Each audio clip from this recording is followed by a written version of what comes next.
Let's start with question number 2. So in this case we are given the opposite of question number 1. In this it says for some integer q, every odd integer is of the form.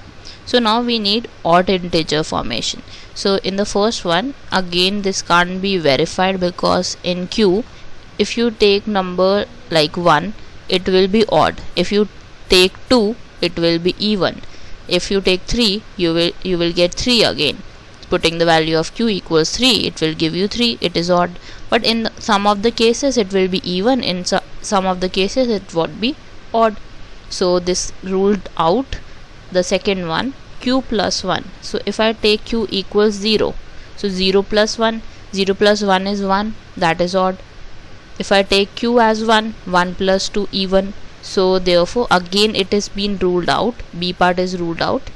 Now C part says 2q and D part says 2q. So therefore my B must be 2q.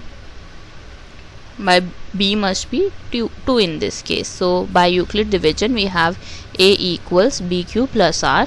So A equals B. B in this case is 2. 2q plus R. And we know that R lies between 0 and B. So it can be written as 0 less than equal to R less than B. So B is 2 in this case, 0.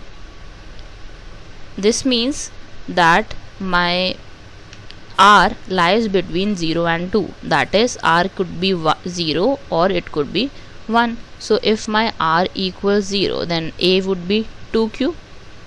And if my R equals 1, my A will be 2q plus 1. So in this case we need odd integer. So in the previous question we proved that this is for even. Again my C part is ruled out. Now R equals 1. R equals 1 is, let us try with this for 2q plus 1. If I take q equals 0, so 0 plus 1 is 1, odd number. If I take q equals 2, 2 plus 2 is 4, 2 into 2 is 4, 4 plus 1 is 5. So for every q as integer, it will give us an odd integer. So in this case R equals to 1, it will give us odd integer. So therefore the right option to this is D part.